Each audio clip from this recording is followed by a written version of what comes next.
आपण पाहत आहात लोकप्रबोधन, सर्वसामान्य जनतेचा हक्काचा न्यूज चॅनल। साक्री येथे बनावट विदेशी दारूचा 72,88,000चा मुद्देमाल पकडला। साक्री तालुक्यातील लघडवाळ येथे स्थानिक गुन्हे शाखा व साक्री पोलिसांची संयुक्त कारवाई करण्यात आली। विक्रीसाठी लपवून ठेवलेली 62,88,000ची बनावट विदेशी दारू पोलिसांनी पकडली।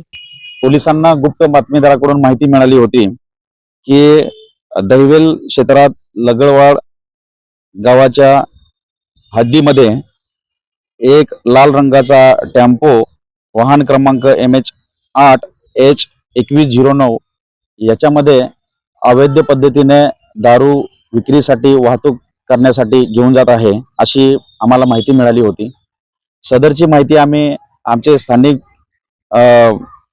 पोलीस निरीक्षक सागुसाचे श्री वारे सर यांना आम्ही दिली आणि वरिष्ठांकडून माननीय पोलीस अधीक्षक श्री विशाल आनंद सर आणि अपर पोलीस अधीक्षक श्री अजय देवरे सर तसेच सुधीर पाटील DYSP साक्री यांना सदरची माहिती दिली आणि त्यांच्या मार्गदर्शनाखाली आम्ही 2 टीम, एक स्थानिक गुन्हे शाखेची आणि साक्री पोलीस स्टेशनच्या 2 टीम तयार केला आणि त्या ठिकाणी दहिवेल हद्दीमध्ये जाऊन आम्ही त्या ठिकाणी छापा टाकला।